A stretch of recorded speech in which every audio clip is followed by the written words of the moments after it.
Hello. तो आइए एक और क्वेश्चन जो जेई मेंस अप्रैल सेकंड शिफ्ट 2019 में आया हुआ क्वेश्चन है। क्वेश्चन को रीड करते हैं। क्वेश्चन क्या है? A transparent cube of side D made of a material of refractive index mu2 is immersed in a liquid of refractive index mu1 given है mu1 लेस देन mu2 है। A ray is incident on the cube on the face AB face पर रे आती है। At an angle theta shown in figure, total internal reflection takes place at point E on the face BC, then theta must be satisfied। तो देखिए एक बार, यहाँ पर total internal reflection होना चाहिए इस वाले केस में। तो देखिए एक बार, ये एंगल क्या है? ये एंगल है, मान लेते हैं इस एंगल को थीटा 1 ले लेते हैं, यानी ये वाला एंगल है थीटा 2। ठीक है, थीटा 2। तो यहाँ पर टोटल इंटरनल रिफ्लेक्शन होना चाहिए इस ई वाले पर। तो अपन क्या करते हैं, थीटा की कंडीशन क्या होनी चाहिए? सबसे पहले बात करते हैं थीटा एंड थीटा की वैल्यू निकाल लेते हैं। तो मैं सबसे पहले तो टोटल इंटरनल रिफ्लेक्शन होने के लिए यदि इस सरफेस बीसी सरफेस पर देखिए एक बार, बीसी सरफेस को यदि मैं ड्रॉ करता हुआ जाऊं, यहाँ पर ये बीसी सरफेस है। ठीक है, ये नॉर्मल हो गया बीसी सरफेस का। यदि मैं इस पर क्रिटिकल एंगल के बारे में बात करना चाहूँ, क्रिटिकल एंगल आईसी के बारे में, तो इस पर ग्रेजिंग इंसिडेंट होगा ये। ठीक है, ग्रेजिंग इंसिडेंट। तो क्रिटिकल एंगल क्या होता है कि इंसिडेंट एंगल की वह मिनिमम वैल्यू जिस पर क्या हो, टी आई आर होना स्टार्ट हो जाए। इससे अबाउ तो टी आई आर होगा ही सही, लेकिन इस एंगल पर टी आई आर होना स्टार्ट हो जाएगा। तो इसको मैंने इस लिक्विड में सबमर्ज कर रखा है, जिसकी रिफ्रैक्टिव इंडेक्स इधर म्यू1 है एंड इसकी म्यू2 है। तो इधर म्यू2 म्यू1 म्यू1 म्यू2, यदि मैं यहाँ पर क्रिटिकल एंगल के बारे में बात करना चाहूँ तो sine I C mu one is equal to mu two sine 90, क्योंकि इस पर ये वाला एंगल 90 डिग्री हो जाता है। तो sine I C is equal to mu two divided by mu one. तो यहाँ से आई सी की वैल्यू जो आई वो इतनी, साइन आई सी की वैल्यू इतनी हो जाएगी। ठीक है, अब देखिए ये तो गया आई सी। अब इससे अबाउट जितने भी एंगल होंगे उन पर सब पर टोटल इंटरनल रिफ्लेक्शन होगा। जितने भी एंगल रहे होंगे, जैसे कि मैं यहाँ पे ड्रॉ करना चाहूँ, इस वाले एंगल पर भी यहाँ पर टी आई आर होगा, रे इधर चली जाएगी, इस पर भी टी आई आर होगा। ठीक है, जितने भी, तो मिनिमम ये वाला एंगल हो गया। अब बात करते हैं, मैं इस वाले ट्राइंगल के बारे में बात करना चाहूँ। यहाँ पर इस ट्राइंगल के अंदर मान के चलते हैं, इस वाले ट्राइंगल के बारे में बात करना चाहूँ थीटा 1। तो ध्यान से देखिए एक बार, यदि मैं इस एंगल पर, इसको क्रिटिकल एंगल हो गया, अब मैं इस ए बी सरफेस पर Snell's law at A B, जो कितना हो जाएगा, ए बी सरफेस स्नेल का नियम अप्लाई करेंगे तो mu one sine theta is equal to mu two sine theta 1। ठीक है, तो इसको इस साइड लेके जाता हूँ, तो sine theta is equal to mu two upon mu one cos sine theta 1।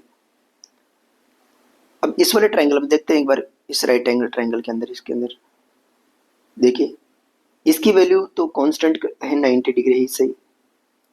जितना थीटा 1 ज़्यादा रहेगा उतना ही इसकी वैल्यू जो रहेगी इस वाले एंगल की, यहाँ पर ये वाला एंगल थीटा 2 ले लेते हैं, इसकी वैल्यू ज़्यादा रहेगी। तो इसकी वैल्यू जितनी theta two more than T I R is occurs more. यदि थीटा टू की वैल्यू ज़्यादा है तो टी आई आर ज़्यादा होगा।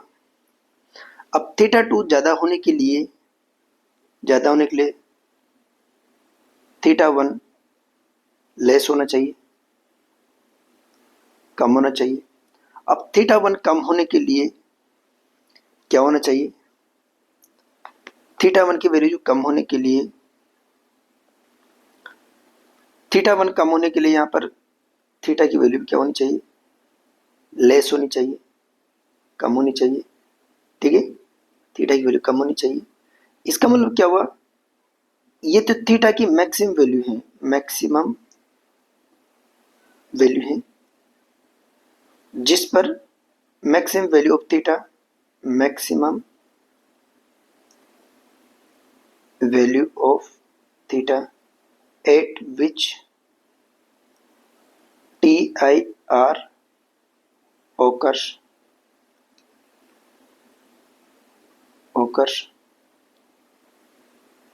एट BC पर थीटा स्टार्ट हो जाता है। इसका मतलब इस वाले केस में जो ग्रेजिंग रिफ्रैक्शन स्टार्ट हो गया, यहाँ पर ग्रेजिंग रिफ्रैक्शन हो जाएगा। तो at all less value of theta T I R occurs at ई।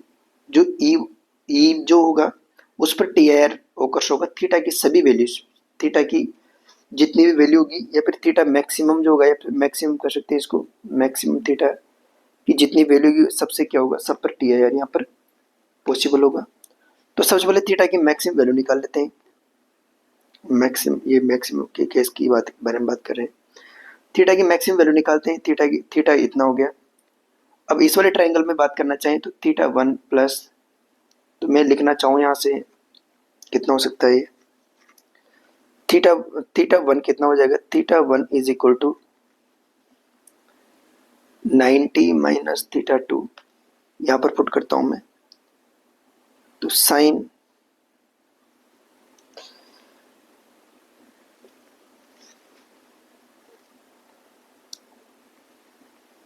देखिए एक बार यहाँ पर इस वाले सरफेस पर स्नेल का नियम अप्लाई किया तो इस सरफेस पर ए इतना, इसकी वैल्यू IC की वैल्यू, साइन IC की वैल्यू इतनी आएगी।